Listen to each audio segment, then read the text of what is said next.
નમસ્તે, જય માતાજી। મુંબઈના મલબાર હિલ પર આવેલી તે વિશાળ અને શાનદાર હવેલી આજે એક સુમસામ અને ઠંડા મકબરા જેવી લાગી રહી હતી। અબજોપતિ ઉદ્યોગપતિ દેવરાજ સિંઘાનિયા પોતાની મખમલી ખુરશી પર એકલા બેઠા હતા, પરંતુ તેમનું મન ભારે હતું। બહાર સમુદ્રના મોજા ખડકો સાથે અથડાઈ રહ્યા હતા, જે તેમની અંદર ચાલી રહેલા માનસિક સંઘર્ષને દર્શાવી રહ્યા હતા। તેમની પાસે અઢળક સંપત્તિ, નોકર ચાકર અને સમાજમાં અપાર શક્તિ હતી, પરંતુ આ બધા છતાં તેઓ અંદરથી સંપૂર્ણપણે ખોખલા અને એકાકી અનુભવી રહ્યા હતા। તેમનો એકમાત્ર દીકરો આર્યન, જે તેમના ઘડપણનો એકમાત્ર સહારો હતો, તે 5 વર્ષ પહેલા આ ઘરને હંમેશા માટે છોડીને ચાલ્યો ગયો હતો। આર્યને એક ગરીબ પૃષ્ઠભૂમિવાળી છોકરી મીરા સાથે લગ્ન કરવાનો નિર્ણય લીધો હતો, જે દેવરાજને મંજૂર નહોતું। તેમનું માનવું હતું કે તે છોકરી માત્ર તેમના પૈસા અને રુતબા માટે આર્યની નજીક આવી છે। પોતાના અહંકાર અને જૂઠી શાન ખાતર તેમણે પોતાના જ લોહીને ઘરમાંથી કાઢી મૂક્યો હતો। આજે તેઓ પોતાના વકીલ દ્વારા તૈયાર કરવામાં આવેલા એક નવા વસિયતનામાને ખોરી રહ્યા હતા। આ દસ્તાવેજ મુજબ તેની બધી સંપત્તિ વિવિધ ચેરિટી અને અનાથ આશ્રમને દાનમાં આપવામાં આવવાની હતી। તેઓ તે લાલચી વહુને એક ફૂટી કોળી પણ આપવા માંગતા નહોતા। ઓરડામાં અચાનક એક જૂનો અને જાણીતો અવાજ ગુંજ્યો, જેણે દેવરાજને તેમના ઊંડા વિચારોમાંથી બહાર કાઢ્યા। આ રામુ કાકા હતા, જે છેલ્લા 40 વર્ષોથી આ પરિવારના સૌથી વફાદાર સેવક રહ્યા હતા। રામુના હાથમાં ચાની એક ટ્રે હતી, પરંતુ તેમની આંખોમાં ઉદાસી અને ઊંડી ચિંતા સાફ દેખાઈ રહી હતી। તેમણે ટ્રેને ધીમેથી ટેબલ પર મૂકી અને દેવરાજ તરફ જોતા સન્માનજનક સ્વરમાં કહ્યું કે માલિક, શું તમે સાચેમાં આ કઠોર વસિયત પર પોતાના હસ્તાક્ષર કરવા જઈ રહ્યા છો? શું તમે એકવાર ફરીથી વિચારી નથી શકતા? દેવરાજે પોતાની કઠોર નજરો રામુ પર નાખી અને ઊંડો શ્વાસ લેતા બોલ્યા કે આમાં વિચારવા જેવી શું વાત છે? તે છોકરીએ મારા દીકરાને મારાથી છીનવી લીધો છે અને પરિવારનું નામ માટીમાં મેળવી દીધું છે। હું તેને ક્યારેય માફ નહીં કરી શકું, અને ના તો મારી મહેનતની કમાણી તેને આપીશ। રામુએ હાથ જોડીને નમ્રતાથી કહ્યું કે કર્મોનું ફળ બધાને અહીં જ ભોગવવું પડે છે માલિક। તમે તે દીકરીની જાણ્યા વગર જ આટલી મોટી સજા આપી રહ્યા છો। બની શકે કે તે એવી હોય જ નહીં જેવું તમે તેના વિશે વિચારી રહ્યા છો। રામુની આ વાતોએ દેવરાજના દિલમાં એક હલચલ પેદા કરી દીધી। તેમના મનમાં અચાનક એક નવો વિચાર ઝબક્યો કે શું સાચેમાં તે છોકરી નિર્દોષ હોઈ શકે છે? તેમણે પેનને પાછી ટેબલ પર મૂકી દીધી અને પોતાની આંખો બંધ કરી લીધી। થોડી વારની ઊંડી શાંતિ પછી તેમણે પોતાની આંખો ખોલી અને રામુને કહ્યું કે કદાચ તું સાચું કહી રહ્યો છે રામુ। હું આમ જ કોઈના પર પુરાવા વગર નિર્ણય ન સંભળાવી શકું। હું જાતે જ ખબર લગાવીશ કે આર્યનની પત્ની અસલમાં કેવી માણસ છે અને તેનો અસલી હેતુ શું છે। દેવરાજે પોતાની યોજના જણાવતા કહ્યું કે તેઓ આર્યનના ઘરે એક સામાન્ય માણસ અથવા એક ભિખારી બનીને જશે। તેઓ જોવા માંગતા હતા કે જ્યારે તેમની પાસે પૈસા, તાકાત અને રુતબો નહીં હોય, ત્યારે તે છોકરી તેમની સાથે કેવો વ્યવહાર કરશે। શું તે સાચેમાં એક સંસ્કારી મહિલા છે કે પછી માત્ર પૈસાની ભૂખી એક લાલચી સ્ત્રી છે? રામુ આ ખતરનાક યોજના સાંભળીને હેરાન રહી ગયા અને તેમણે દેવરાજને રોકવાની ખૂબ કોશિશ કરી। તેમણે કહ્યું કે દિલ્હીની ઝૂંપડપટ્ટીઓમાં જવું તમારા સ્વાસ્થ્ય અને સુરક્ષા માટે બહુ મોટો ખતરો બની શકે છે, પરંતુ દેવરાજનો ઈરાદો પથ્થરની જેમ મજબૂત હતો અને તેઓ કોઈ પણ કિંમતે સચ્ચાઈ જાણવા માંગતા હતા। તેમણે પોતાના બધા કિંમતી કપડાં, સોનાની ઘડિયાળ, હીરાની વીંટી અને બધા ક્રેડિટ કાર્ડ ઉતારીને એક લોકરમાં સુરક્ષિત મૂકી દીધા। તેમણે પોતાના ચહેરા પર થોડી કાળાશ અને ધૂળ લગાવી દીધી, જેથી તેમનો ગોરો અને સાફ રંગ છુપાઈ શકે। પછી તેમણે એક જૂનો ફાટેલો અને મેલો કુર્તો પેજામો પહેર્યો, જે કદાચ કોઈક સમયે કોઈ મજૂરનો રહ્યો હશે। અરીસામાં પોતાને જોઈને તેમને પણ ખાતરી નહોતી થઈ રહી કે આ દેશનો સૌથી અમીર માણસ છે। બહાર રાતનું અંધારું છવાઈ ગયું હતું અને હળવી હળવી વરસાદ શરૂ થઈ ગઈ હતી।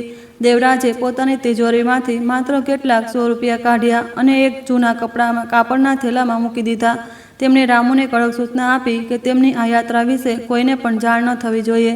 તેઓ હવેલીના પાછળના દરવાજાથી ચૂપચાપ બહાર નીકળી ગયા, જ્યાં કોઈ સુરક્ષા ગાર્ડ તૈનાત નહોતો। એક આલીશાન અને વાતાનુકૂલિત કારમાં ફરનારા દેવરાજ આજે પગપાળા જ રેલવે સ્ટેશન તરફ જઈ રહ્યા હતા, જ્યાં તેમને દિલ્હી જતી એક સાધારણ ટ્રેન પકડવાની હતી। સ્ટેશન પર પહોંચીને તેમણે જનરલ ડબ્બાની ટિકિટ ખરીદી, જે તેમના માટે એક બિલકુલ જ નવો અને અસહજ અનુભવ હતો। પ્લેટફોર્મ પર ખૂબ જ વધારે ભીડ હતી। લોકો એકબીજાને ધક્કા મારી રહ્યા હતા અને ચારે તરફ ઘોંઘાટ મચેલો હતો। કોઈએ પણ આ વૃદ્ધ અને ફાટેલા હાલવાળા વ્યક્તિ તરફ ધ્યાન ન આપ્યું, જેને તેઓ અવારનવાર ટીવી અથવા અખબારોના મુખ્ય પૃષ્ઠ પર જોયા કરતા હતા।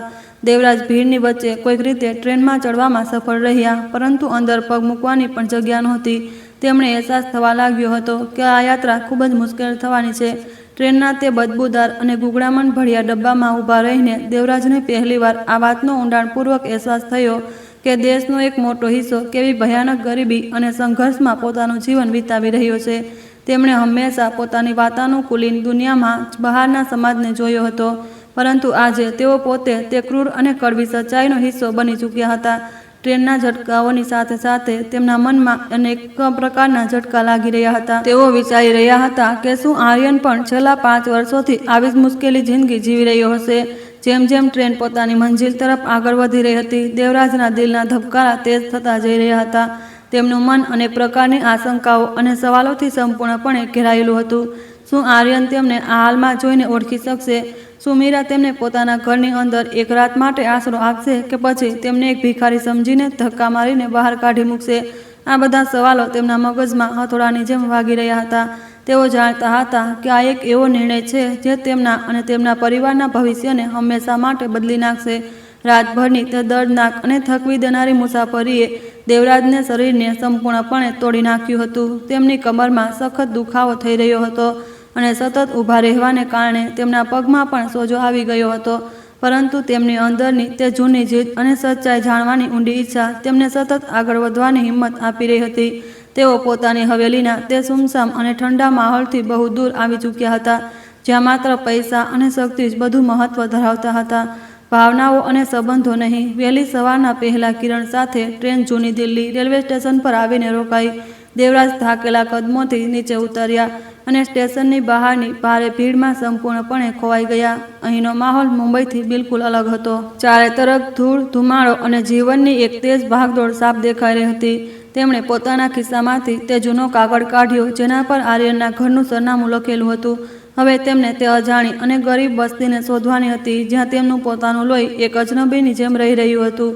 પોતાની ઓળખ છુપાવવા માટે દેવરાજે પોતાની ચાલને થોડી વધુ ધીમી કરી દીધી અને કમરને થોડી ઝુકાવી લીધી. તેઓ વાસ્તવમાં એક મજબૂર, બીમાર અને બેબસ વૃદ્ધ ભિખારી જેવા લાગી રહ્યા હતા, જેને જોઈને કોઈને પણ દયા આવી શકે. રસ્તામાં તેમણે જોયું કે કેવી રીતે લોકો પૈસાવાળાઓની સામે ઝૂકે છે અને ગરીબોને તિરસ્કારની નજરથી જુએ છે. આ બધું તેમના માટે એક નવો અને કડવો પાઠ હતો જે તેમને તેમના મહેલની સુરક્ષિત દિવાલોની અંદર ક્યારેય શીખવા નહોતો મળ્યો. તેમની આ પરીક્ષા ખૂબ જ કઠિન થવાની હતી. તેમનું મન હવે માત્ર તેમની વહુ મીરાને મળવા અને તેની અસલિયત જાણવા માટે ખૂબ જ બેચેન થઈ રહ્યું હતું. શું તે સાચેમાં એ દેવી છે જેના વિશે રામુ કાકાએ કહ્યું હતું, કે પછી તે એક ચાલાક સ્ત્રી છે જેણે તેમના દીકરાને પોતાના પ્રેમની ઝાડમાં ફસાવી લીધો છે? આ સચ્ચાઈનો સામનો કરવા માટે તેઓ દરેક દર્દ અને દરેક અપમાન સહન કરવા માટે સંપૂર્ણપણે તૈયાર હતા. ભાગ્યનું પૈડું હવે ફરી ચૂક્યું હતું અને કર્મોની આ નવી અને અજાણી રમત હવે સંપૂર્ણપણે શરૂ થવાની હતી. દિલ્હીના રસ્તાઓ પર પગપાળા ચાલતા દેવરાજને વારંવાર તરસ લાગી રહી હતી, પરંતુ તેઓ પૈસા ખર્ચવા માંગતા નહોતા. તેમણે એક સાર્વજનિક નળ પાસે જઈને પોતાની તરસ छिपाવી, જે તેમના માટે એક ખૂબ જ અપમાનજનક સ્થિતિ હતી. ઘરે તેમને ચાંદીના ગ્લાસ, સાફ અને શુદ્ધ પાણી મળતું હતું અને આજે તેઓ રસ્તાઓના કિનારે એઠા નળમાંથી પાણી પી રહ્યા હતા. આ બધું તેમના એ જ કર્મનો હિસ્સો હતો જે તેમણે પોતાના જ દીકરા અને વહુને ઘરમાંથી કાઢીને કમાયું હતું. હવે તેમને તે ગરીબીનો અસલી મતલબ સમજાઈ રહ્યો હતો. ચાલતા ચાલતા બપોર થઈ ગઈ હતી અને આકરા તડકાએ તેમના થાકેલા શરીરને વધુ નબળું પાડી દીધું હતું. તેમના પેટમાં ભૂખને કારણે કાગડા બોલી રહ્યા હતા, પરંતુ તેઓ પોતાની મંજિલ સુધી પહોંચતા પહેલાં કંઈ પણ ખાવા માંગતા નહોતા. તેમણે પોતાની જૂની સૂતરા ચાદરને પોતાના માથા પર નાખી દીધી જેથી આકરા તડકાથી પોતાને થોડા બચાવી શકે. રસ્તે ચાલતા ઘણા લોકોએ તેમને નફરત નજરથી જોયા અને કેટલાકે તેમને રસ્તા પરથી હટવા માટે ખરાબ રીતે ધમકાવ્યા પણ ખરા. તેમનો અહંકાર હવે ધીમે ધીમે તૂટીને વિખરાઈ રહ્યો હતો. ઘણા કલાકોની લાંબી અને કષ્ટદાયક પગપાળા યાત્રા પછી તેઓ તે સાંકડી અને ગંદી વસ્તી પાસે પહોંચી ગયા. અહીંની હવામાં ભેજ, ખુલ્લી ગટરોની બદબૂ અને કચરાની દુર્ગંધ સંપૂર્ણપણે ફેલાયેલી હતી. દેવરાજે પોતાના નાક પર કપડું રાખી લીધું અને ઊંડો શ્વાસ લેતા તે સાંકડી ગલીમાં પ્રવેશ કર્યો. કાચા મકાનો અને ઝૂંપડીઓ વચ્ચે રમતા ગરીબ બાળકોએ આ અજાણ્યા વૃદ્ધને આશ્ચર્યથી જોયા. દેવરાજની આંખોમાં આંસુ આવી ગયા કે તેમનો વારસદાર આર્યન છેલ્લા 5 વર્ષોથી આ નરકમાં કેવી રીતે રહી રહ્યો હશે. ગલીના છેડે એક ખૂબ જ નાની અને તૂટેલી ફૂટેલી ઝૂંપડી હતી, જેની છત પર પ્લાસ્ટિકની જૂની તાડપત્રી પડેલી હતી. આ તે જ જગ્યા હતી જેનું સરનામું તેમના હાથમાં રહેલા તે જૂના અને વળેલા કાગળ પર લખેલું હતું. દેવરાજના કદમ હવે આગળ વધવાથી સંપૂર્ણપણે ઇનકાર કરી રહ્યા હતા. તેમના હાથ પગ ડર અને ગભરાહટને કારણે ખરાબ રીતે ધ્રુજી રહ્યા હતા. તેમણે ઊંડો શ્વાસ લીધો, આંખોમાંથી આંસુ લૂછ્યા અને તે દરવાજા તરફ ધીમે ધીમે કદમ વધાર્યા. તેમની જિંદગીનું સૌથી મોટું અને કડવું સત્ય હવે તેમની બરાબર સામે હતું. તેમણે પોતાના ધ્રુજતા હાથોથી તે લાકડાના જૂના દરવાજાને ધીમેથી ખખડાવ્યો અને પાછળની તરફ હટી ગયા. દિલની ધડકન એટલી તેજ હતી કે તેમને પોતાનો જ અવાજ સ્પષ્ટ સંભળાઈ રહ્યો હતો. શું અંદરથી મીરા બહાર આવશે? શું તે આ ગરીબ અને ગંદા વૃદ્ધને જોઈને દરવાજો તરત જ બંધ કરી દેશે? દેવરાજે પોતાની આંખો બંધ કરી લીધી અને ભગવાન શિવને યાદ કરતા તે દરવાજાને ખુલવાની બેસબરીથી રાહ જોવા લાગ્યા. આ માત્ર એક દરવાજો નહોતો, પરંતુ તેમના અને તેમના દીકરા વચ્ચેના સંબંધનું ભવિષ્ય હતું. ભારે વરસાદ અને તોફાની પવનોએ દિલ્હીની તે મલિન વસ્તીને સંપૂર્ણપણે પોતાની ચપેટમાં લઈ લીધી હતી. દેવરાજ જે ક્યારેય પોતાના મહેલમાંથી બહાર નહોતા નીકળતા, આજે આ ભયાનક તોફાનમાં એક જર્જરિત દરવાજા સામે ઊભા ધ્રુજી રહ્યા હતા. તેમનું આખું શરીર વરસાદના ઠંડા પાણીથી પલળી ચૂક્યું હતું અને જૂના ફાટેલા કપડાં તેમના નબળા શરીર સાથે ચોંટી ગયા હતા. આકાશમાં વીજળીના ચમકારાએ તેમના થાકને સ્પષ્ટ કરી દીધો હતો. તેઓ સતત તે બંધ લાકડાના દરવાજાને ઘૂરી રહ્યા હતા અને તેમના દિલના ધબકારા તેજ થઈ ચૂક્યા હતા. થોડી જ પળો પછી તે જૂની ઝૂંપડીથી અંદરથી કોઈના કદમોનો અવાજ સંભળાયો. દેવરાજે પોતાના શ્વાસ રોકી લીધા અને તેમની નજર દરવાજાની તિરાડો પર ટકી ગઈ. એક જૂની લોખંડની કડી ખુલવાના કર્કશ અવાજે રાતના સન્નાટાને તોડી દીધો. દરવાજો ધીમે ધીમે ખુલ્યો અને એક નબળી ટમટમતી ફાનસની પીળી રોશની બહાર અંધારામાં ફેલાઈ ગઈ. તે હળવી રોશનીમાં દેવરાજે એક યુવા મહિલાની ધૂંધળી આકૃતિ જોઈ, જેણે સાધારણ અને જૂની સુતરાઉ સાડી પહેરેલી હતી. તે બીજું કોઈ નહીં પરંતુ તેમની વહુ મીરા હતી. મીરાની આંખોમાં એક અજીબ પ્રકારની કરુણા અને ચિંતા હતી. જ્યારે તેણે તે વૃદ્ધ ભિખારીને પોતાના દરવાજા પર પલળતા જોયા, તેણે પોતાના માથા પર રાખેલા પાલવને સરખો કર્યો અને પોતાના ફાનસને થોડું ઊંચું કર્યું, જેથી અજાણ્યા માણસનો ચહેરો સાફ જોઈ શકે. દેવરાજનો ચહેરો કાદવ, ધૂળ અને વરસાદના પાણીથી સંપૂર્ણપણે ખરડાયેલો હતો, જેના કારણે તે તેમને ઓળખી ન શકી. મુંબઈનો સૌથી તાકાતવર માણસ આજે એક લાચાર અને બેબસ ભિખારીની જેમ તેની સામે ઊભો હતો. મીરાના હોઠ કંઈક બોલવા માટે ખુલ્યા, પરંતુ પવનોએ અવાજને દબાવી દીધો. દેવરાજે ધ્રુજતા સ્વરમાં પાણી માંગ્યું, પરંતુ તેમનો અવાજ ગળામાં જ અટકીને રહી ગયો. ભૂખ, થાક અને કડકડતી ઠંડીએ તેમના શરીરને બચેલી ખૂચેલી ઉર્જાને પણ સંપૂર્ણપણે શોષી લીધી હતી. અચાનક તેમને ચક્કર આવ્યા અને તેમની આંખો સામે ઘેરું અંધારું છવાવા લાગ્યું. તેમના પગ લડખડાયા અને તેઓ તે ગંદા અને કાદવવાળા ફર્શ પર બેભાન થઈને પડી ગયા. આ તેમના અહંકારનું પણ પતન હતું, જે આ ગરીબે ઉંમરે આવીને સંપૂર્ણપણે તૂટી ચૂક્યો હતો. પડતી વખતે તેમને બસ એટલું જ યાદ હતું કે કોઈએ તેમને બોલાવ્યા. જ્યારે દેવરાજને ધીમે ધીમે હોશ આવ્યો, ત્યારે તેમણે પોતાને એક નાનકડી જૂની ખાટલી પર સૂતેલા જોયા.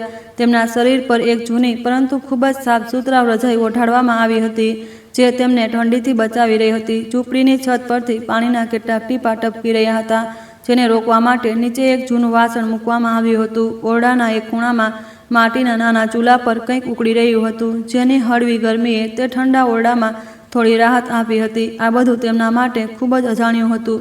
મીરા પાસે જ જમીન પર એક ફાટેલી ચટાઈ પર બેઠી હતી અને ચૂલાની આગને ફૂંક મારીને તેજ કરી રહી હતી. આગની રોશનીમાં દેવરાજે તેના ચહેરાને ધ્યાનથી જોયો, જે થાક અને સંઘર્ષની વાર્તા સાફ કહી રહ્યો હતો.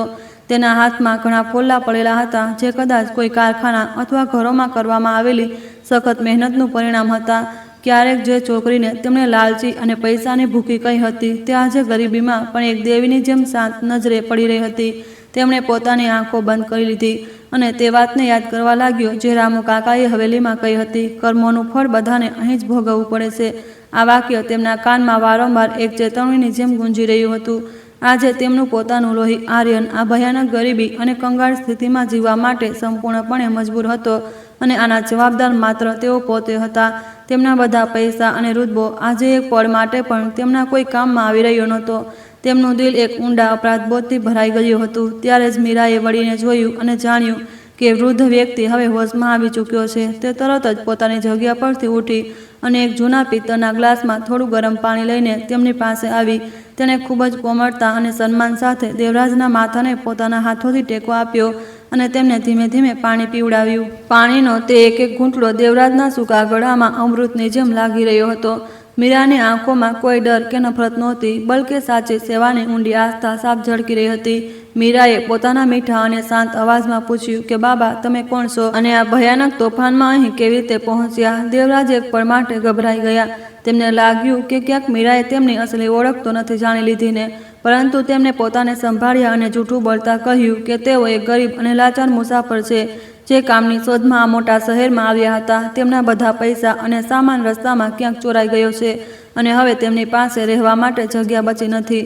દેવરાજની આ મનઘડંત અને જૂઠી કહાની સાંભળીને મીરાની આંખોમાં આંસુ આવી ગયા. તેણે દેવરાજના ગંદા અને ખરબચડા હાથોને પોતાના હાથોમાં લઈ લીધા અને સાંત્વના આપતા કહ્યું કે બાબા, તમે બિલકુલ ચિંતા ન કરો. આપણા ધર્મમાં અતિથિને સાક્ષાત ભગવાનનું રૂપ માનવામાં આવે છે અને જ્યાં સુધી તમે ઈચ્છો અહીં અમારી સાથે રહી શકો છો. અમારું આ ઘર ભલે નાનું છે, પરંતુ અહીં તમને કોઈ કમી મહેસૂસ નહીં થવા દેવામાં આવે.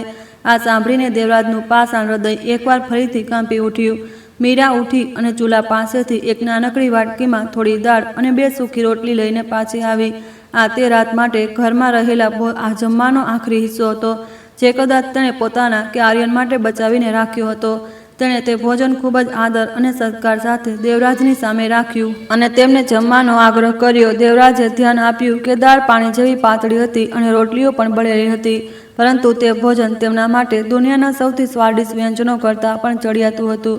તેમણે પોતાનો ધ્રુજતો હાથ આગળ વધાર્યો અને રોટલીનો એક નાનો ટુકડો તોડીને મોંમાં મૂક્યો. તે સૂકી અને સાધારણ રોટલીને ચાવતા દેવરાજની આંખોમાંથી પશ્ચાતાપના મોટા મોટા આંસુ છલકી પડ્યા અને તેમના ગાલ પર વહેવા લાગ્યા. તેમણે પોતાના આલિશાન ડાઇનિંગ ટેબલની યાદ આવી, જ્યાં રોજ ડઝનો પ્રકારના શાહી પકવાન સજાવવામાં આવતા હતા અને અડધું જમવાનું કચરામાં ફેંકી દેવામાં આવતું હતું. આજે આ ગરીબ ઘરમાં તેઓ અન્નના એક એક દાણાની અસલી કિંમત અને પવિત્રતાને ઊંડાણથી મહેસૂસ કરી રહ્યા હતા. મીરાએ જ્યારે તેમને રડતા જોયા તો તેને લાગ્યું કે કદાચ બાબા પોતાના પરિવાર અથવા દુઃખને યાદ કરીને ભાવુક થઈ રહ્યા છે.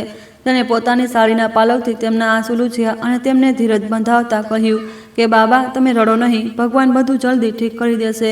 જ્યાં સુધી તમે અહીં છો, તમે મને તમારી દીકરી સમજો અને કોઈ પણ વાતની ચિંતા ન કરો.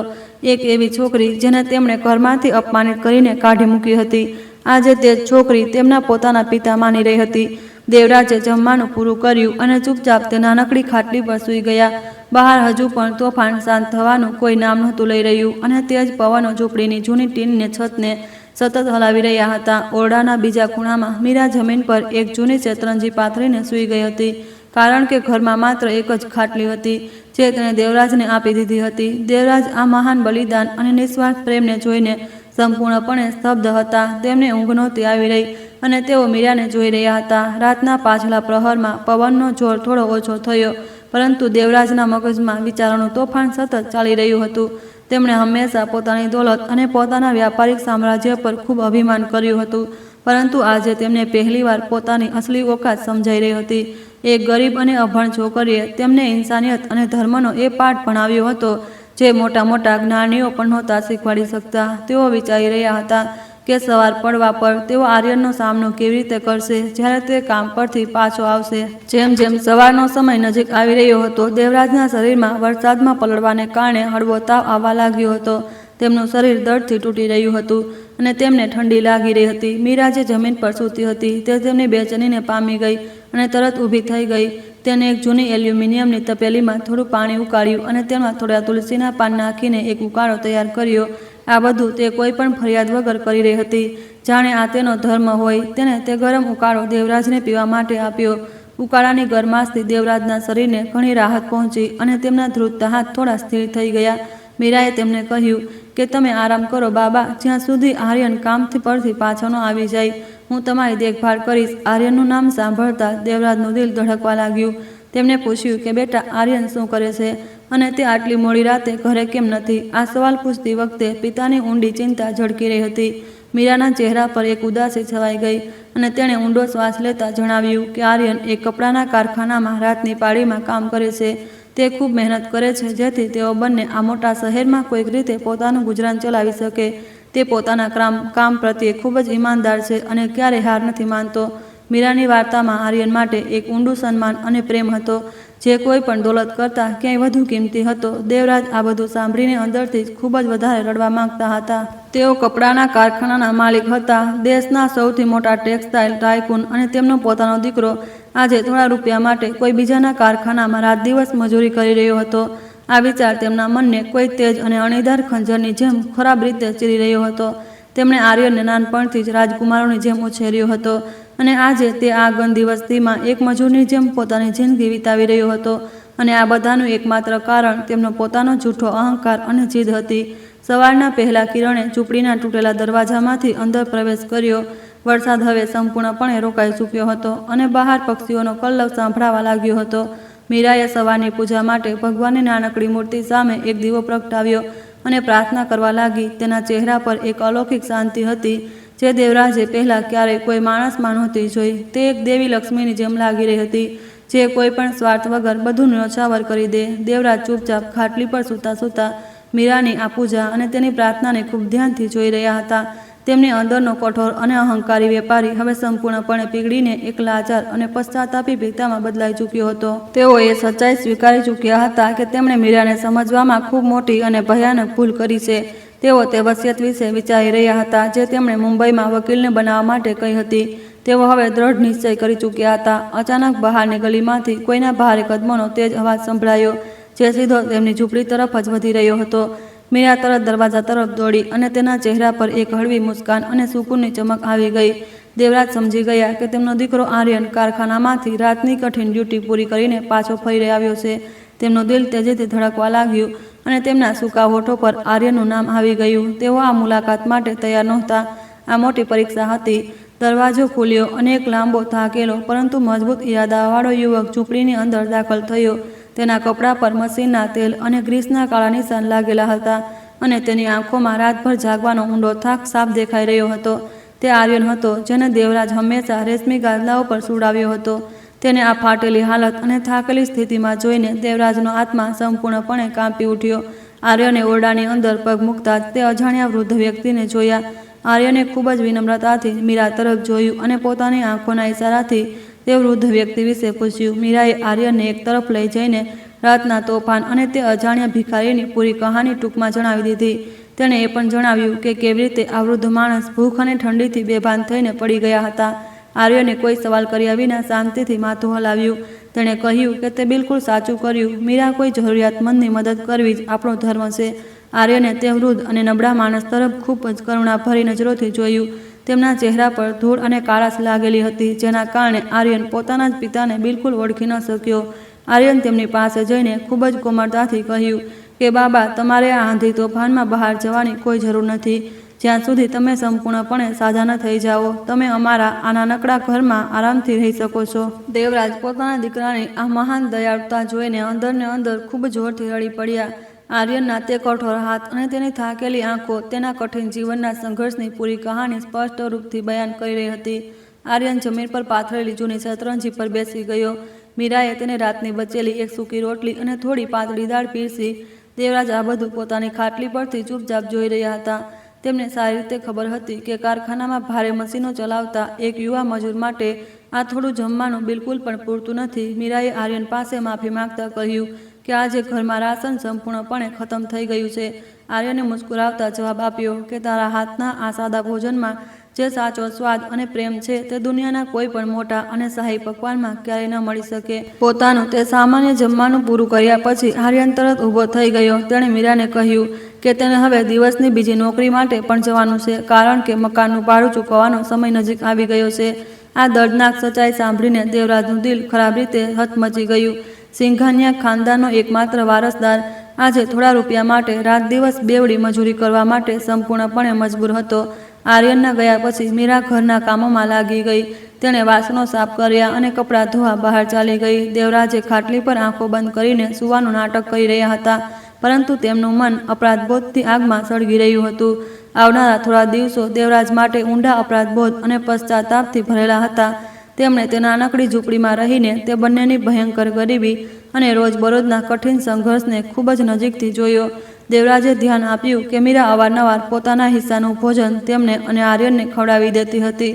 પૂછવા પર તે હંમેશા હસીને જૂઠું બોલી દેતી હતી કે તેણે કામવાળી જગ્યા પર પેટ ભરીને જમી લીધું છે. દેવરાજની તે આંખો જેણે જીવનભર માત્ર વ્યાપાર અને નફો જોયો હતો આજે પહેલીવાર આ નિસ્વાર્થ પ્રેમને જોઈને આંસુઓથી સંપૂર્ણપણે ભીંજાઈ ચૂકી હતી. તેમનું કઠોર હૃદય હવે સંપૂર્ણપણે મીણની જેમ પીગળવા લાગ્યું હતું. એક દિવસ બપોરના સમયે મીરા ખૂબ જ થાકેલી અને ઉદાસ અવસ્થામાં ઘરે પાછી ફરી. તેનો ચહેરો પીળો પડી ચૂક્યો હતો. દેવરાજને ખબર પડી કે માલકીને એક જૂઠા આરોપના કારણે મીરાને નોકરીમાંથી કાઢી મૂકી છે. રોજગાર છીનવાઈ જવાના આટલા મોટા દુઃખ છતાં તે રસ્તા પરથી પાછા ફરતી વખતે દેવરાજની ખાંસી માટે કેટલીક સસ્તી દવાઓ ખરીદી લાવી હતી. આ જોઈને દેવરાજના ગળામાં ડૂમો ભરાઈ ગયો. તેઓ વિચારવા લાગ્યા કે તેમની પાસે મુંબઈમાં અબજોની અખૂટ સંપત્તિ છે, પરંતુ આજે તેઓ એક ગરીબ અને લાચાર મહિલાની દયા અને ભીખ પર જીવિત છે. આ તેમના કર્મોનું જ કઠોર ફળ હતું, જેને તેઓ હવે ભોગવી રહ્યા હતા. મીરાએ ચૂલા પર થોડું પાણી ગરમ કર્યું અને તે કડવી દવા દેવરાજને પીવા માટે આપી. દેવરાજ પોતાની આ ઉભરાતી ભાવનાઓને વધુ રોકી ન શક્યા.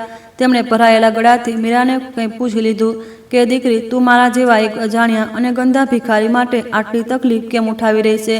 મીરાએ તેમના પગ પર એક જૂની ચાદર નાખતા ખૂબ જ શાંત સ્વરમાં ઉત્તર આપ્યો કે ભગવાનની નજરમાં કોઈ પણ માણસ ક્યારેય અજાણ્યો કે પારકો નથી હોતો.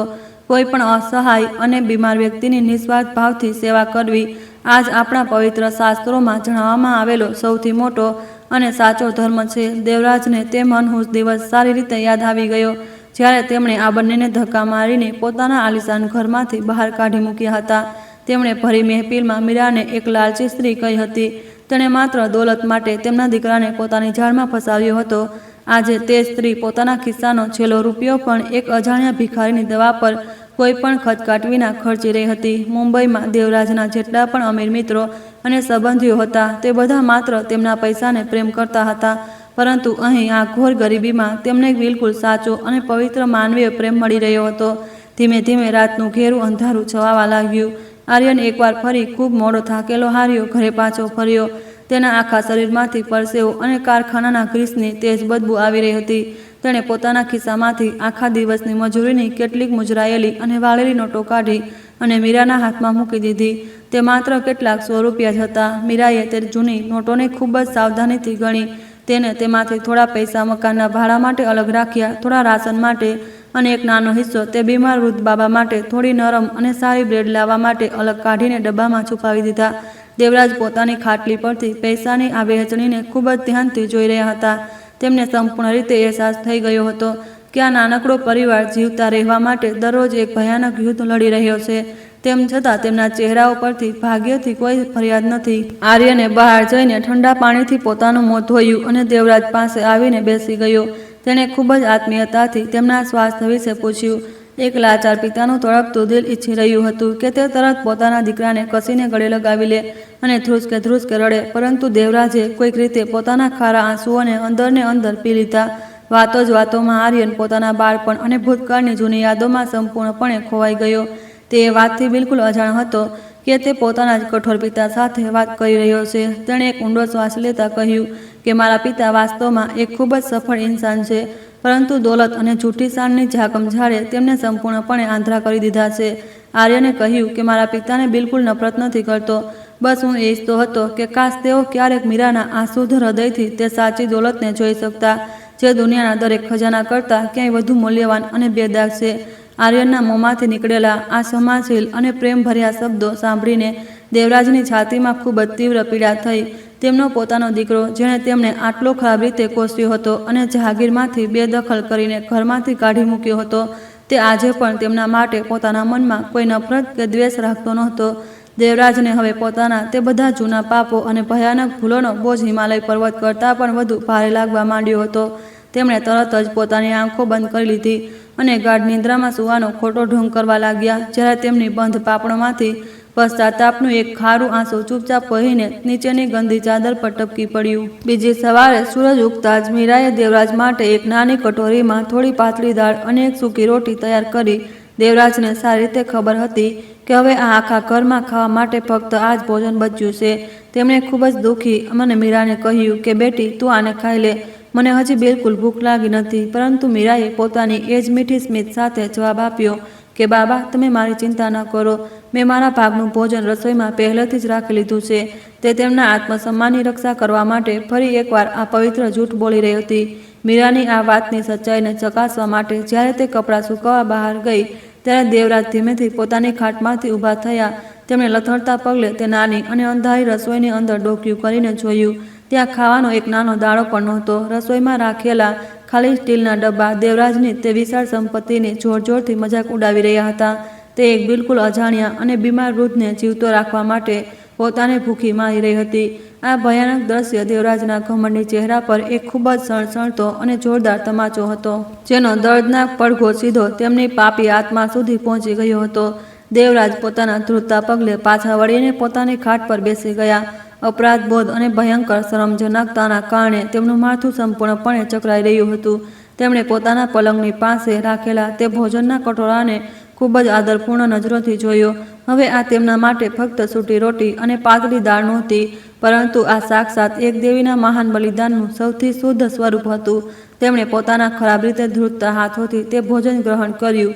દરેક કોળીઓ ગળતી વખતે તેમને એવો દર્દનાક અનુભવ થઈ રહ્યો હતો, જાણે તે માસૂમ છોકરીની જીવન ઉર્જા અને તેના અનમોલ પ્રાણોને જ પોતાના સ્વાર્થ માટે ખાઈ રહ્યા હોય। તે જ દિવસે સાંજના સમયે તેમનો લાલચી અને ક્રૂર મકાન માલિક ઘરનું બાકી રહેલું ભાડું માગવા માટે ત્યાં આવી ચડ્યો। તે ખૂબ જ કઠોર અને ઊંચા અવાજમાં વાત કરનારો એક નિર્દયી ઇન્સાન હતો। તેણે ઝૂંપડીના દરવાજા પર ઊભા રહીને મીરાને ખૂબ ખરાબ ગાળો આપવાનું શરૂ કરી દીધું। તે ચીસો પાડીને કહી રહ્યો હતો કે જો તેને આજે જ બધા પૈસા નહીં મળે તો તેમનો સામાન રસ્તા પર ફેંકી દેશે। દેવરાજ પોતાની ખાટ પર એક લાચાર અને બેબસ ઇન્સાનની જેમ ચૂપચાપ બેઠા બેઠા પોતાની પવિત્ર વહુનું આ ભયાનક અને ઘૃણાસ્પદ અપમાન થતું જોઈ રહ્યા હતા।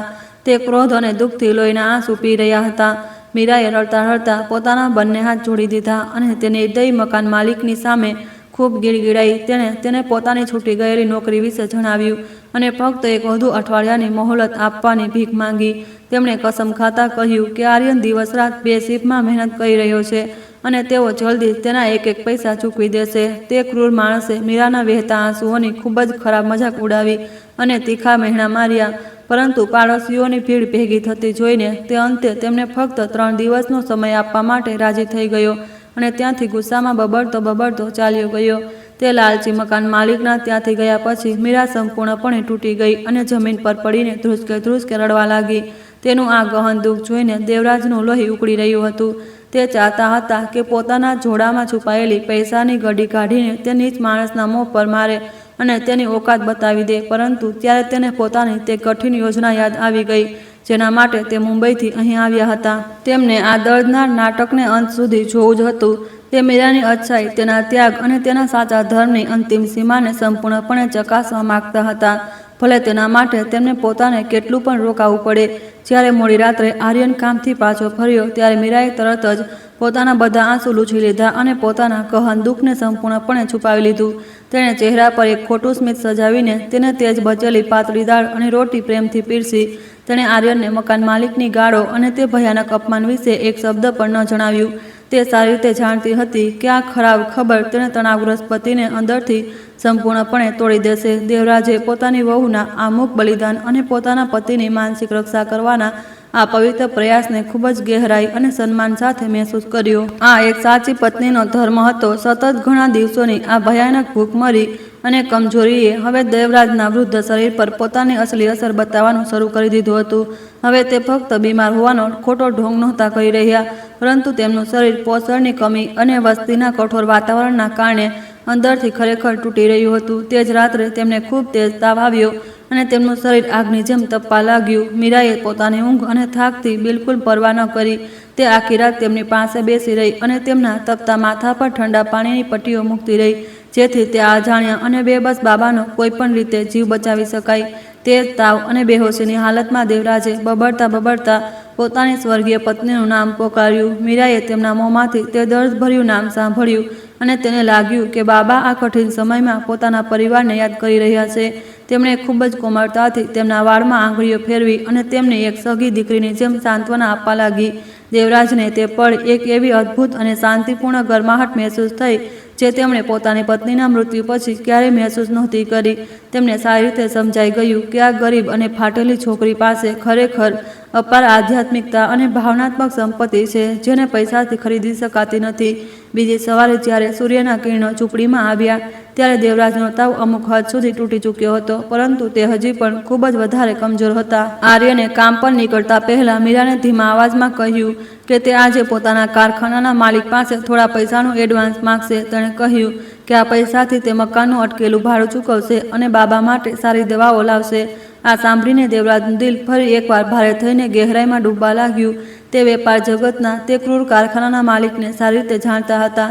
તે પોતાના ગરીબ મજદૂરોનું ખરાબ રીતે શોષણ કરવા માટે આખા શહેરમાં કુખ્યાત હતો. પોતાની તે તૂટેલી ખાટ પર સૂતેલા દેવરાજને આ વાતને સંપૂર્ણપણે સમજી ચૂક્યા હતા કે તે જે સચ્ચાઈ જાણવા અહીં આવ્યા હતા તે તેમને મળી ચૂકી છે. મીરા કોઈ પૈસાની ભૂખી કે લાલચી સ્ત્રી નહોતી, પરંતુ તે સોના જેવી એક અત્યંત શુદ્ધ અને પવિત્ર આત્મા હતી. પરંતુ વર્ષોથી દેવરાજના મનમાં બેઠેલો તેમનો તે જિદ્દી અને કઠોર અહંકાર તેમને હજી પણ હાર માનવાથી રોકી રહ્યો હતો. તે જ ઘમંડના કારણે તેમણે પોતાની વહુ માટે એક છેલ્લી અને સૌથી ક્રૂર પરીક્ષાની ભયાનક યોજના બનાવી. તે એ જોવા માંગતા હતા કે અતિશય નિરાશા અને સરળતાથી ચોરી કરવાનો મોકો મળવા પર આ દેવી જેવી સ્ત્રી ખરેખર શું પગલું ઉઠાવે છે. સવારનો સૂરજ ઝૂંપડીની તિરાડોમાંથી અંદર આવી રહ્યો હતો, પરંતુ આ ઘરની ગરીબીનું અંધારું ખૂબ ગહેરું હતું. દેવરાજ પોતાની ખાટ પર સૂતેલા મીરાને રસોઈમાં કામ કરતા જોઈ રહ્યા હતા. ઘરમાં રાશનના નામે ફક્ત થોડી સૂકી દાળ અને થોડો લોટ જ બચ્યો હતો. મીરાએ ખૂબ જ જન્નતથી તેને બચેલા લોટની 2 રોટી બનાવી અને દાળમાં પાણી ભેળવીને પકાવી. આ મામૂલી ભોજન જોઈને દેવરાજનું દિલ ફરી ભારે થઈ ગયું અને આંખો ભીની થઈ ગઈ. મીરાએ તે ગરમ પરંતુ પાણી જેવી પાતળી દાળ અને સૂકી રોટી એક જૂની થાળીમાં પીરસી. તેણે ખૂબ આદર સાથે તે થાળી દેવરાજની સામે રાખી અને હસતા હસતા તેમને ભોજન કરવા માટે કહ્યું. દેવરાજે ધ્યાન આપ્યું કે મીરાએ પોતાના માટે કંઈ પણ રાખ્યું નહોતું. જ્યારે તેમણે સંકોચ કરતા મીરાને તેના ભોજન વિશે પૂછ્યું તો તેણે મોટી સહજતાથી જૂઠું બોલી દીધું કે તેણે કામની જગ્યા પર પેટ ભરીને ખાવાનું ખાઈ લીધું છે. દેવરાજ સારી રીતે જાણતા હતા કે તે પોતાનું ખાવાનું તેમને ખવડાવીને પોતે ભૂખી રહેવાની છે. તે સૂકી રોટીનો પહેલો કોળિયો દેવરાજના ગળામાંથી નીચે ઉતરવો ખૂબ મુશ્કેલ થઈ રહ્યો હતો. તેમને એવું લાગી રહ્યું હતું જાણે તે કોઈ ભોજન નહીં, પરંતુ તે બિચારી અને માસૂમ છોકરીના પ્રાણોને ખાઈ રહ્યા છે.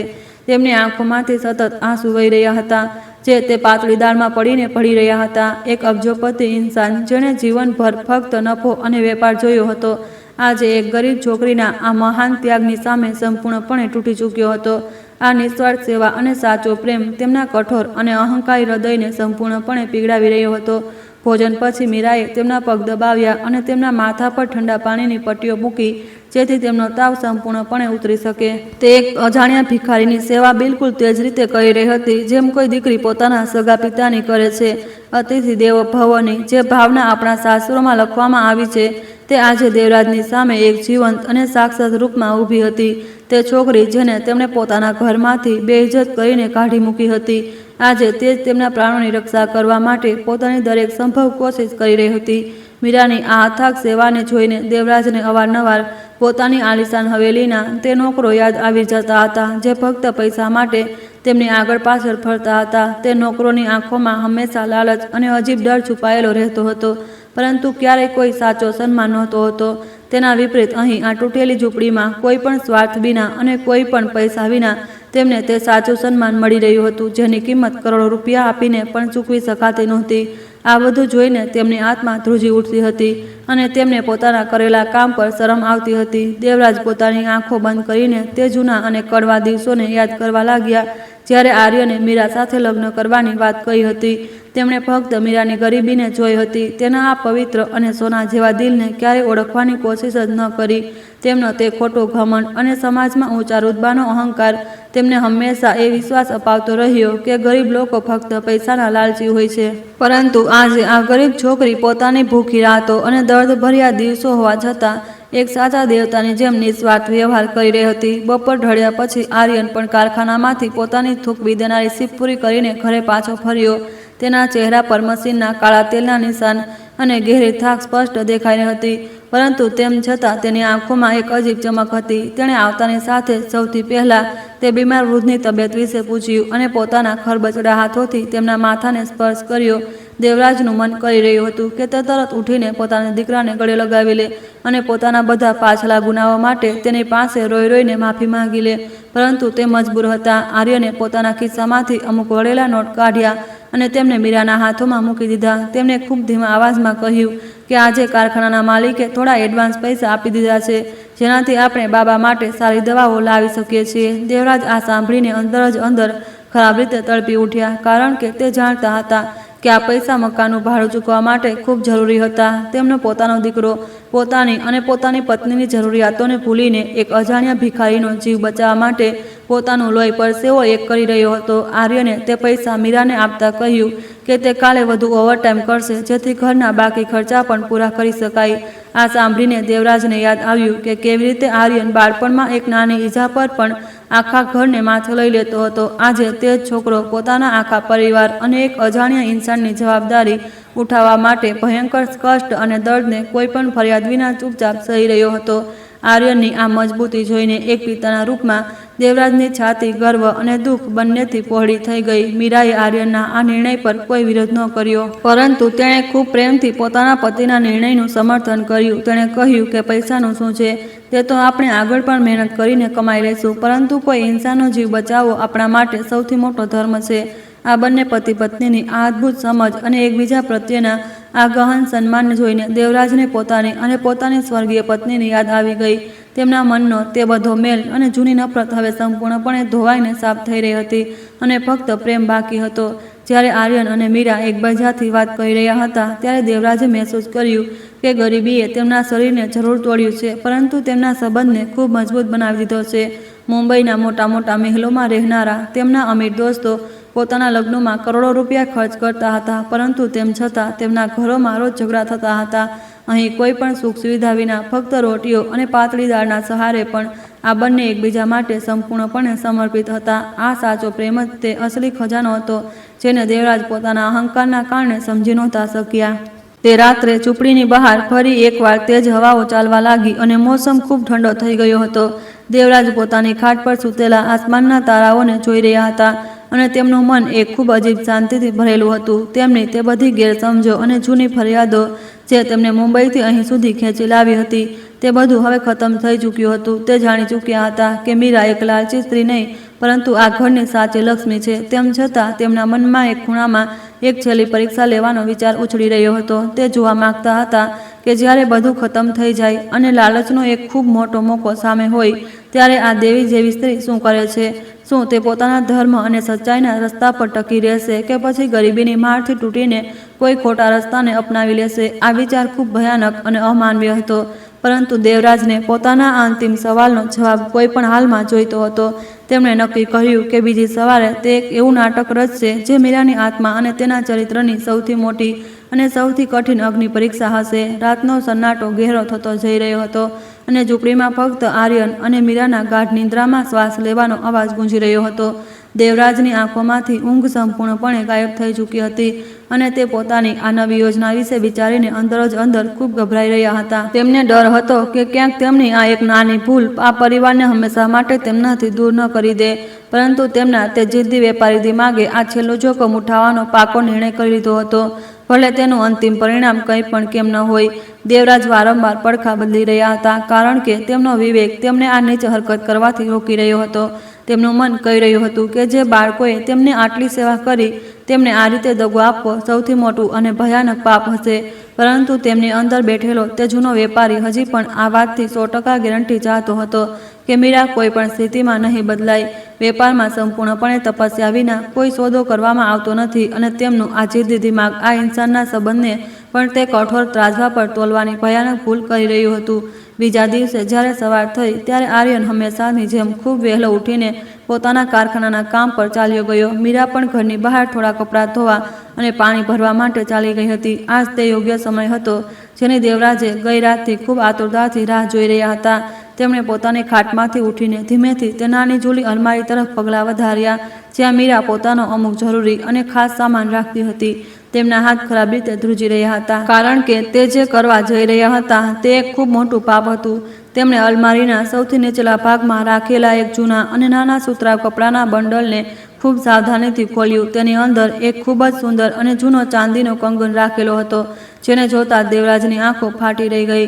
આ તે જ પેતૃક કંગન હતો જે દેવરાજની સ્વર્ગીય પત્નીએ આર્યનના લગ્નના સમયે પોતાની થનારી વહુને આપવા માટે બનાવડાવ્યો હતો. આર્યને ઘર છોડતી વખતે ફક્ત આ જ એક નિશાની પોતાની સાથે લીધી હતી. આ અનમોલ કંગનને જોઈને દેવરાજનું દિલ જૂની યાદોમાં ગહેરાઈથી ડૂબી ગયું. આ કંગનની કિંમત બજારમાં કેટલાક હજાર રૂપિયાથી વધારે નહોતી, પરંતુ આ પરિવાર માટે આ તેમનો સૌથી મોટો અને છેલ્લો ખજાનો હતો. દેવરાજે ખૂબ કઠોર દિલ કરીને તે ચાંદીના કંગનને પોતાની મુઠ્ઠીમાં કસીને પકડી લીધો અને પોતાના ગંદા જોડામાં છુપાવી લીધો. તે પાછા આવીને પોતાની ખાટ પર સૂઈ ગયા અને પોતાના આંખો બંધ કરીને સૂવાનો ઢોંગ કરવા લાગ્યા. તેમના દિલની ધડકનો એટલી તેજ થઈ ગઈ હતી કે તેમને પોતાની છાતી ફાટતી મહેસૂસ થઈ રહી હતી. હવે ફક્ત મીરાના પાછા ફરવા અને કંગનને શોધવાની રાહ હતી. કંગન ચોર્યા પછી દેવરાજે તેને પોતાના ગંદા કપડાની વચ્ચે ખૂબ ગહેરાઈમાં છુપાવી દીધું જેથી કોઈને તેના પર શંકા ન થાય. તે ખાટ પર લપાઈને પોતાના શ્વાસોને સામાન્ય કરવાની કોશિશ કરી રહ્યા હતા, પરંતુ તેમનું શરીર હજી પણ ડર અને અપરાધબોધના કારણે હળવું હળવું ધ્રુજી રહ્યું હતું. તેમને લાગવા માંડ્યું હતું કે તેમણે પોતાની જિંદગીની સૌથી મોટી ભૂલ કરી દીધી છે અને કદાચ ભગવાન શિવ તેમને આ ભયાનક પાપ માટે ક્યારેય માફ નહીં કરે. ઝૂંપડીની બહાર એક કૂતરાના રડવાનો અવાજે તેમના મનમાં આ ડરને વધુ વધારી દીધો. થોડી જ વાર પછી મીરા પોતાના કામથી પાછી ફરી અને તેણે અલમારીમાંથી થોડા પૈસા કાઢવા માટે તે જૂના સુતરાઉ કપડાને ખોલ્યું. જેવું તેણે જોયું કે તે ચાંદીનો કંગન ત્યાં નથી, તેના પગ નીચેથી જમીન ખસી ગઈ. તે ગભરાટમાં આખી અલમારીનો સામાન બહાર કાઢીને તે અનમોલ કંગનને પાગલોની જેમ દરેક જગ્યાએ શોધવા લાગી. તેના ચહેરા પર એક ભયાનક ડર અને ગહેરી નિરાશા છવાઈ ગઈ હતી, કારણ કે તે કંગન તેની સાસુનો છેલ્લો આશીર્વાદ અને જીવનનો એકમાત્ર સહારો હતો. દેવરાજ આ બધું પોતાની અડધી ખુલ્લી આંખોથી જોઈ રહ્યા હતા. મીરાની આંખોમાંથી આંસુ વહેવા લાગ્યા હતા અને તે જમીન પર બેસીને ભગવાનની તે નાની મૂર્તિની સામે જોર જોરથી રડવા લાગી. તે વારંવાર કહી રહી હતી કે જો તે કંગન ચોરી થઈ ગયો તો તે પોતાની સ્વર્ગીય સાસુને શું જવાબ આપશે અને આર્યનનું દિલ કેવી રીતે તૂટશે. દેવરાજ જે પલંગ પર સૂતેલો આ બધું સાંભળી રહ્યા હતા, હવે પોતાની આ ક્રૂર યોજનાના ભયાનક પરિણામને જોઈને અંદર જ અંદર ખરાબ રીતે ધ્રુજવા લાગ્યા હતા. આ તેમની પરીક્ષાનો છેલ્લો ચરણ હતો, જેને આ ગરીબ પરિવારની શાંતિને સંપૂર્ણપણે બાળીને રાખ કરી દીધી હતી. દેવરાજ ખાટ પર સૂતેલો સૂવાનો ઢોંગ કરી રહ્યા હતા, પરંતુ તેમનું દિલ જોર જોરથી ધડકી રહ્યું હતું. તેમણે નક્કી કર્યું કે આ પરીક્ષાને હવે અંતિમ પરિણામ સુધી પહોંચાડવી જ પડશે. તે જોવા માંગતા હતા કે રંગે હાથે પકડાવા પર મીરાનો વ્યવહાર કેવો હોય છે. તે ધીમેથી ઉઠવા અને પોતાનો ગંદો જોડો ઉઠાવી લીધો, જેમાં તેમણે તે અનમોલ કંગન છુપાવ્યો હતો. તે દબાયેલા પગલે ઝૂંપડીના જૂના દરવાજા તરફ વધવા લાગ્યા. મીરાનું ધ્યાન ખેંચવા માટે તેમણે જાણી જોઈને પાસે રાખેલા એક નાના પિત્તળના ગ્લાસને પોતાના પગથી ટકરાવીને જમીન પર પાડી દીધો. ગ્લાસ પડવાનો અવાજ સાંભળીને મીરા ચોંકી ગઈ. તે ખૂણામાં બેસીને ખોવાયેલા કંગન માટે રડી રહી હતી. તેણે ફરીને જોયું કે તે ભિખારી પોતાનો જોડો લઈને ચૂપચાપ બહાર સરકવાની કોશિશ કરી રહ્યો છે. તેણે તરત આંસુ લૂછ્યા અને ઉઠીને બાબાને અવાજ લગાવ્યો. દેવરાજ દરવાજા પાસે રોકાઈ ગયા અને ડરેલા ઢોવાના ઢોંગ કરવા લાગ્યા. મીરા તેમની પાસે આવી અને તેની નજર જોડાના ફાટેલા ભાગ પર પડી, જ્યાંથી તે અનમોલ ચાંદીનો કંગન બહાર ડોક્યું કરી રહ્યો હતો. સચ્ચાઈ તેની સામે હતી કે આ અજાણ્યા મહેમાને જ તેમની સાથે ભયાનક દગો કર્યો છે. દેવરાજને આશા હતી કે હવે મીરા જોરથી ચીસો પાડશે, તેમને થપ્પડ મારશે કે પાડોશીઓને બોલાવીને તેમને ખરાબ રીતે પીટાવશે. તે દરેક અપમાન સહન કરવા માટે તૈયાર હતા, કારણ કે તેમણે કામ જ એવું કર્યું હતું. તેમને લાગ્યું કે તે જોડો છીનવી લેશે અને તેમને એક ગંદો ચોર કહીને પુકારશે, પરંતુ આ પછી જે થયું તેણે દેવરાજની આત્માને હલાવીને મૂકી દીધી. મીરા બિલકુલ ન ચીખી અને ન જ તેણે કોઈ પોતાનો હાથ ઉઠાવ્યો. તે બસ ત્યાં ચૂપચાપ ઊભી રહી. તેણે કંગનને જોયો અને પછી તેમના ગંદા ચહેરાને. તેની આંખોમાં ક્રોધ નહોતો, પરંતુ ખૂબ ગહેરું દુઃખ હતું. તેણે કોમળતાથી તેમના ધ્રુજતા હાથોને સ્પર્શ કર્યો. તેનો અવાજ ભાવનાઓથી રૂંધાયેલો હતો, પરંતુ તેમાં હજી પણ ખૂબ સન્માન હતું. તેણે કહ્યું કે બાબા, જો તમને તમારી દવાઓ માટે પૈસાની જરૂર હતી તો તમને બસ મને કહી દેવું જોઈતું હતું. આ કંગન મારી સ્વર્ગીય સાસુની છેલ્લી નિશાની છે અને મારા પતિની અનમોલ સંપત્તિ છે. જો તમને જરૂર હોત તો હું તમારો જીવ બચાવવા માટે તેને ખુશી ખુશી વેચી દેતી, પરંતુ કૃપા કરીને ક્યારેય ચોરી ન કરો. ચોરી કરવાથી ઇન્સાનનો ધર્મ નષ્ટ થઈ જાય છે અને ખરાબ કર્મો જોડાય છે, જેનું ફળ ભોગવવું પડે છે.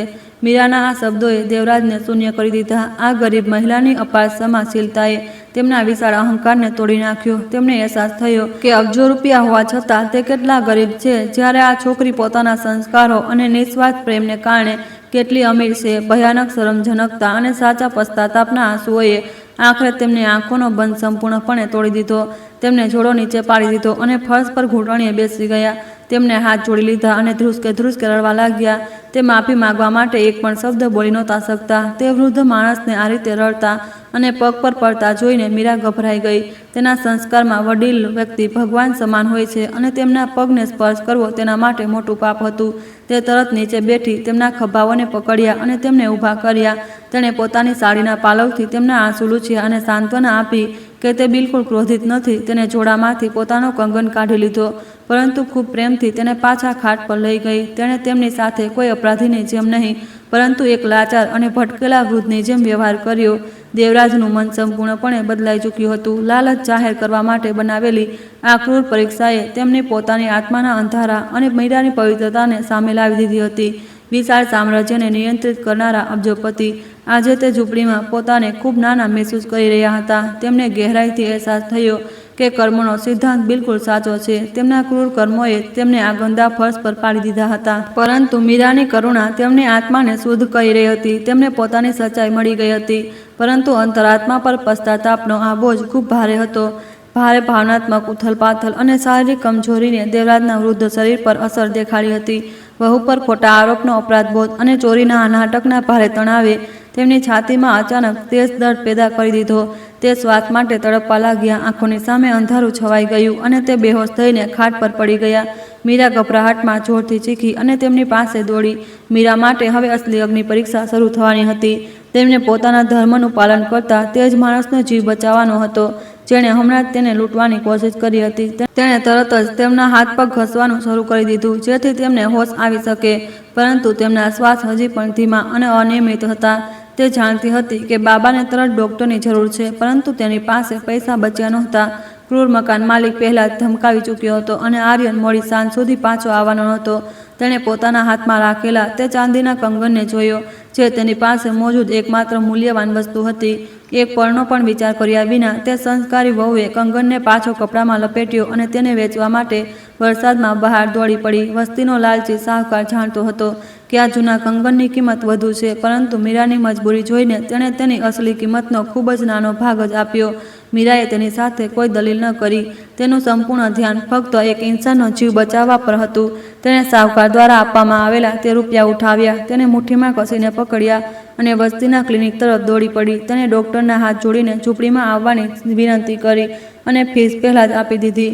તે પોતાની ભૂખ, ભીના કપડાં અને પોતાના મહાન બલિદાનને ભૂલી ચૂકી હતી. ડૉક્ટરે ઝૂંપડીમાં પહોંચીને દેવરાજની તપાસ કરી. તેણે એક ઇન્જેક્શન લગાવ્યું અને અમુક દવાઓ લખી આપી. તેણે મીરાને ચેતવણી આપી કે વૃદ્ધ બાબાનું દિલ ખૂબ કમજોર છે અને તેમને પૂર્ણ આરામ અને પોષણની સખત જરૂર છે. દવાઓ ખરીદ્યા પછી મીરા પાસે કંઈ બચ્યું નહોતું.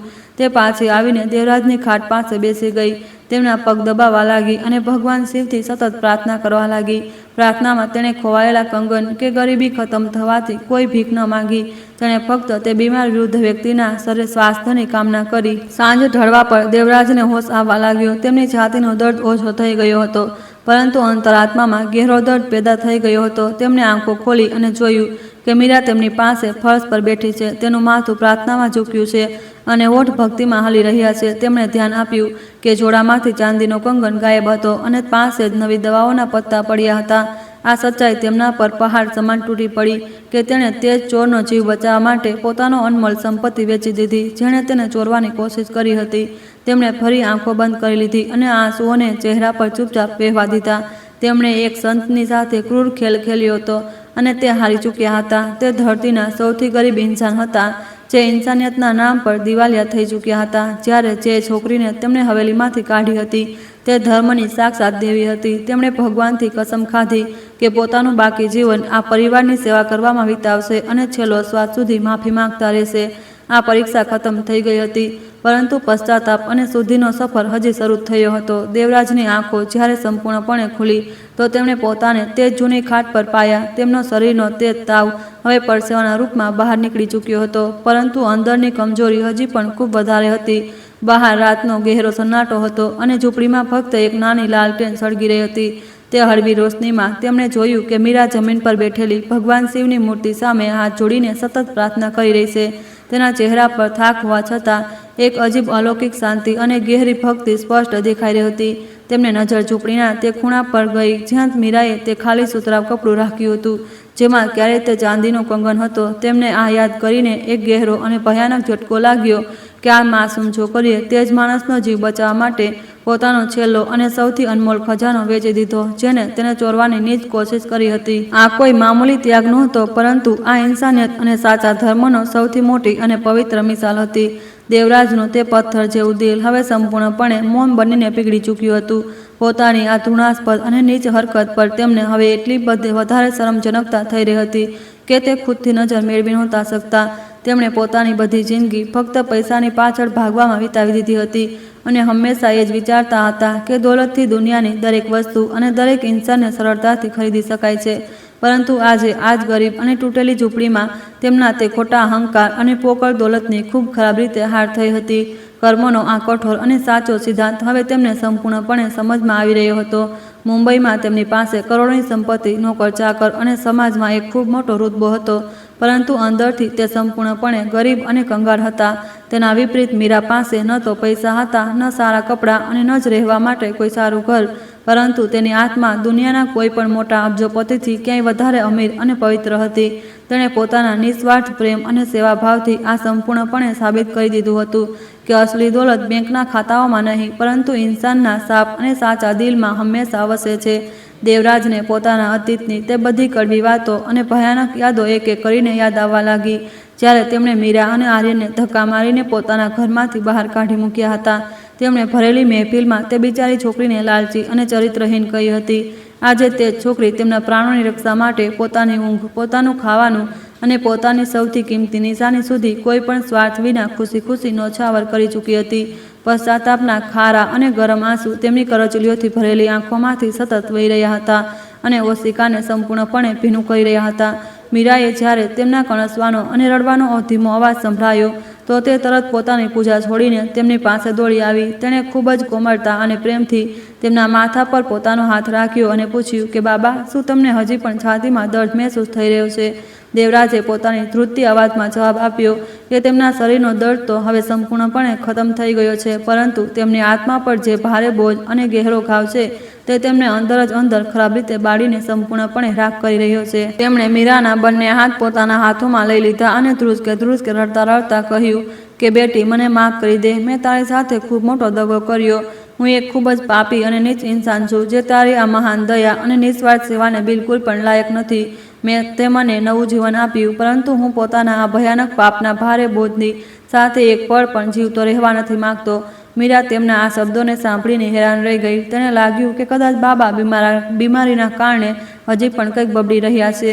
મીરાએ પોતાની સાડીના પાલવથી તેમના આંસુ લૂછ્યા અને ખૂબ જ શાંત સ્વરમાં કહ્યું કે બાબા, તમે આ કેવી વાતો કરી રહ્યા છો? આ દુનિયામાં દરેક ઇન્સાનથી ક્યારેક ને ક્યારેક કોઈ ભૂલ થઈ જાય છે, પરંતુ જે ઇન્સાન પોતાની ભૂલને દિલથી માની લે છે, ભગવાન શિવ તેને હંમેશા માફ કરી દે છે. તમે જે પણ કર્યું તે તમારી મજબૂરી રહી હશે, એટલે મેં તમને તે જ સમયે પોતાના દિલથી સંપૂર્ણપણે માફ કરી દીધા હતા. તમે બસ હવે પોતાની સેહત પર ધ્યાન આપો અને આ જૂની વાતોને હંમેશા માટે ભૂલી જાઓ. બહાર સવારના પહેલા કિરણો આસમાનમાં ધીમે ધીમે ફેલાવા લાગ્યા હતા અને રાતનું તે ભયાનક અને ડરામણું અંધારું હવે સંપૂર્ણપણે ખતમ થઈ રહ્યું હતું. આ ફક્ત પ્રકૃતિની સવાર નહોતી, પરંતુ દેવરાજની પોતાની જિંદગી અને તેમની આત્માની પણ એક નવી અને પવિત્ર સવાર હતી. તે હવે ખૂબ જ આતુરતાથી પોતાના દીકરા આર્યનના કામથી પાછા ફરવાની રાહ જોઈ રહ્યા હતા. હવે સમય આવી ગયો હતો કે તે પોતાના ચહેરા પરથી આ ભિખારીનો ખોટો નકાબ હંમેશા માટે ઉતારી ફેંકે અને પોતાના પરિવારની સામે પોતાની અસલી સચ્ચાઈ રાખે. તે જ સમયે બહાર ગલીમાં કેટલાક તેજ પગલાંનો અવાજ સંભળાયો અને ઝૂંપડીનો જૂનો દરવાજો એક ઝટકાથી ખુલ્યો. આર્યન આજે પોતાના નક્કી સમયથી ઘણો વહેલો ઘરે પાછો આવી ગયો હતો, કારણ કે કારખાનાની મશીન અચાનક ખરાબ થઈ ગઈ હતી. તેના ચહેરા પર ગહેરી ચિંતા અને થાક સ્પષ્ટ દેખાઈ રહી હતી. તેણે આવતા જ મીરાથી બાબાની તબિયત વિશે પૂછ્યું અને સીધો ખાટ પાસે ચાલ્યો આવ્યો. આર્યનને આટલી જલ્દી પાછો આવેલો જોઈને દેવરાજનું દિલ ફરી એકવાર ખૂબ જ તેજીથી અને જોર જોરથી ધડકવા લાગ્યું હતું.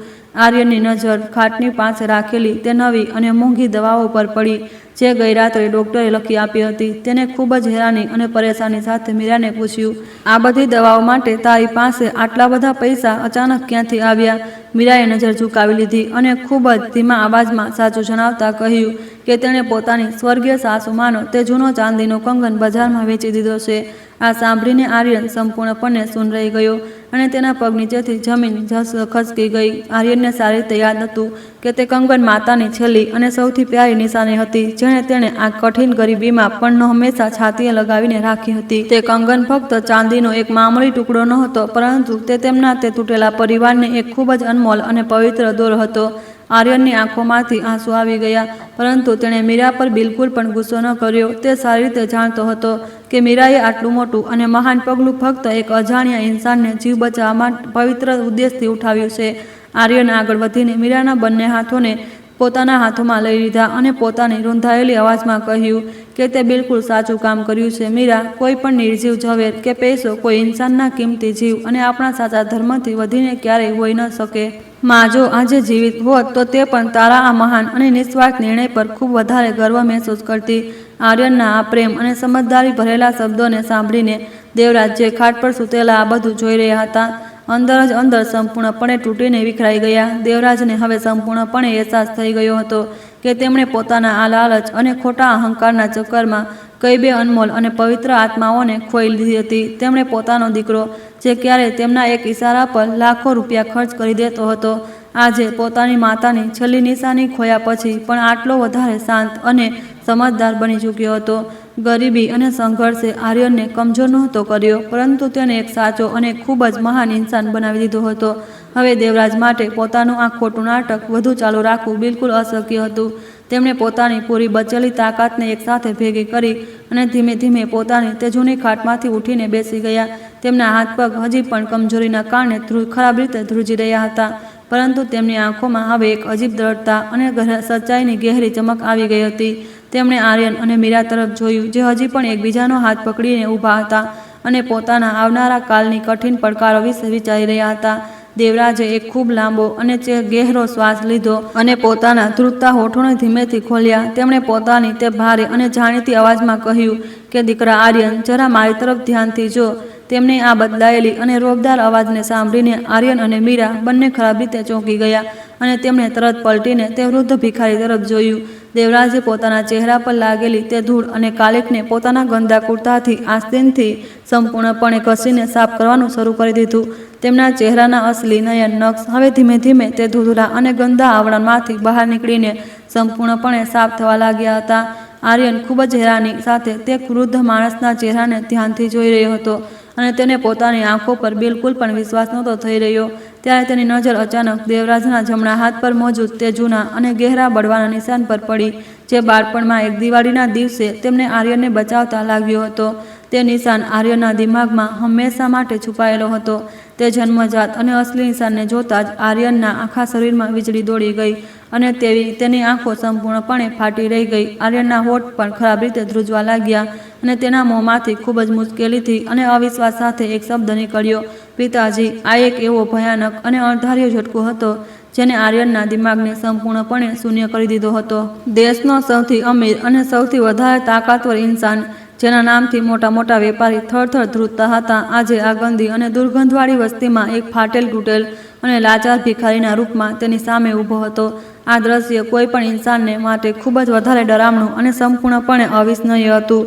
દેવરાજ પોતાની ખાટ પરથી નીચે ઉતર્યા અને પોતાના જ દીકરાની સામે જમીન પર ઘૂંટણીએ સંપૂર્ણપણે બેસી ગયા. તેમની આંખોમાંથી હવે પશ્ચાતાપ અને ગહેરા દુઃખના આંસુઓની એક ક્યારેક ન રોકનારી ભારે નદી વહી રહી હતી. તેમણે પોતાના બંને હાથ જોડી લીધા અને ખૂબ જ દર્દભરી અવાજમાં રડતા રડતા કહ્યું કે હા મારા દીકરા, હું તારો એ જ અભાગો અને પાપી પિતા છું, જેણે પોતાના ખોટા અને પોકળ અહંકારના કારણે તમારા બંનેની સાથે ખૂબ જ ભયંકર અને ક્રૂર અન્યાય કર્યો છે. આ દુઃખના નાટકનો સૌથી મોટો અને અંતિમ ચરમ હતો. આર્યન પોતાના પિતાને આ ફાટેલ તૂટેલ અને દયનીય સ્થિતિમાં જોઈને સંપૂર્ણપણે સૂન રહી ગયો હતો. જે ઇન્સાન હંમેશા રેશમી કપડાં પહેરતો અને મહેલોમાં રાજ કરતો, તે આજે આ ગંદી વસ્તીના ફર્શ પર ઘૂંટણીએ બેસીને ધ્રુજકે રડી રહ્યો હતો. દેવરાજે પોતાના ધ્રુજતા બંને હાથોને જોડીને આર્યન તરફ જોયું અને તેમની આંખોમાંથી પશ્ચાતાપના છાડા છાડા આંસુ સતત વહી રહ્યા હતા. તેમણે પોતાની રૂંધાયેલી અવાજમાં કહ્યું કે મને માફ કરી દે મારા દીકરા. મેં પોતાના ખોટા અને પોકળ અહંકારના કારણે તમારા બંનેની સાથે ખૂબ જ ભયાનક અને ક્રૂર અન્યાય કર્યો છે. મીરા, જે હજી સુધી આ પૂરી સચ્ચાઈથી બિલકુલ અજાણ હતી, તે પણ આ દ્રશ્ય જોઈને ખરાબ રીતે ધ્રુજવા લાગી હતી. તેણે બિલકુલ પણ વિશ્વાસ નહોતો થઈ રહ્યો કે જે અજાણ્યા અને બીમાર ભિખારીની તેણે આટલી નિસ્વાર્થ ભાવથી સેવા કરી છે તે અસલમાં તેના પોતાના સસરા અને દેશના મોટા ઉદ્યોગપતિ દેવરાજ સિંઘાનિયા છે. દેવરાજે પોતાના રુદનને કોઈ પણ રીતે રોકતા મીરા તરફ ફરીને જોયું અને કહ્યું કે બેટી, હું તારી સચ્ચાઈ અને તારા ચરિત્રની સૌથી કઠિન પરીક્ષા લેવા માટે મુંબઈથી અહીં એક ભિખારીનો વેશ બદલીને આવ્યો હતો. તેમણે આગળ જણાવ્યું કે કેવી રીતે તેમણે પોતાના તેજ નીચ અને જિદ્દી વેપારી દિમાગના કારણે ગઈ સવારે તે અનમોલ ચાંદીનો કંગન ચોરવાનું એક ખૂબ જ તૃણાસ્પદ નાટક રચ્યું હતું. દેવરાજે રડતા રડતા સ્વીકાર કર્યો કે તે જોવા માગતા હતા કે અતિશય લાલચ અને ઘોર નિરાશાના સમયે મીરા પોતાના ધર્મથી ભટકે છે કે નહીં. પરંતુ જ્યારે મીરાએ તે જ ચોરનો જીવ બચાવવા માટે પોતાની સૌથી અનમોલ નિશાનીને કોઈ પણ સંકોચ વિના બજારમાં વેચી દીધી તો દેવરાજનો તે બધો ખોટો અહંકાર અને તેમની આખી દુનિયા હંમેશ માટે સંપૂર્ણપણે તૂટીને વિખરાઈ ગઈ. દેવરાજે પોતાના કુર્તાના ખિસ્સામાંથી મુંબઈના તે વકીલ દ્વારા તૈયાર કરવામાં આવેલા ક્રૂર વસિયતના કાગળ કાઢ્યા અને તેમને આર્યનની સામે સંપૂર્ણપણે ફાડીને હવામાં ઉડાડી દીધા. તેમણે કહ્યું કે હું તમારા બંનેને પોતાની સંપત્તિથી બેદખલ કરીને એક ખૂબ મોટું પાપ કરવા જઈ રહ્યો હતો, પરંતુ તારી આ દેવી જેવી પત્નીએ મારી પાપી અને આંધળી આત્માને સંપૂર્ણપણે જગાડી દીધી છે. હું આજે દુનિયાનો સૌથી ગરીબ અને લાચાર ઇન્સાન છું અને તમે બંને પોતાના સાચા પ્રેમ અને નિસ્વાર્થ ધર્મના કારણે આ આખી દુનિયાના સૌથી અમીર ઇન્સાન છો. આર્યનની આંખોમાંથી પણ હવે સતત આંસુ વહી રહ્યા હતા, કારણ કે તે પોતાના પિતાને આ રીતે જમીન પર પડીને તડપતા વધુ જોઈ નહોતો શકતો.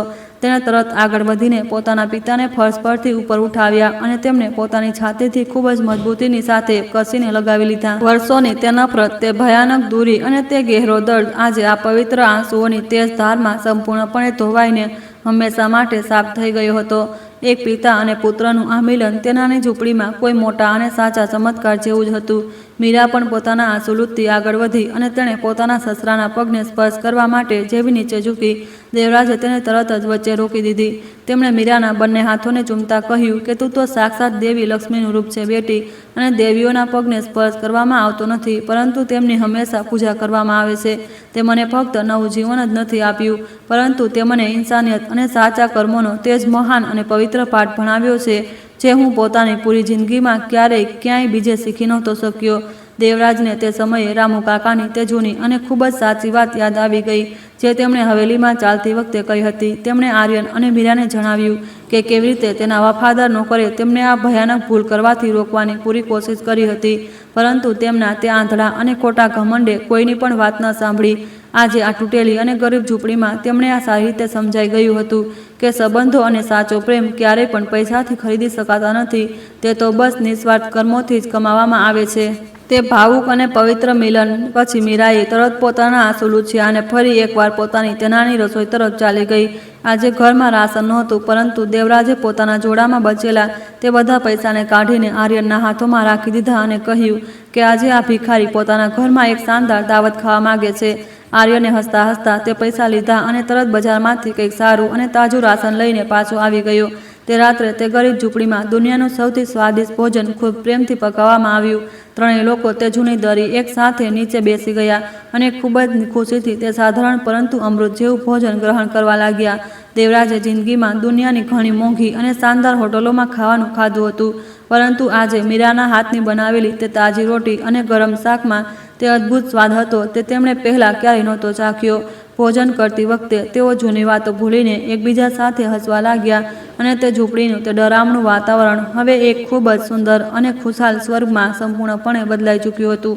બીજી સવારે જ્યારે સૂર્યના કિરણો તે ગરીબ વસ્તીમાં સંપૂર્ણપણે ફેલાઈ ગયા, ત્યારે તે ત્રણેય પોતાનો જૂનો સામાન લઈને તે ઝૂંપડીમાંથી બહાર નીકળી આવ્યા.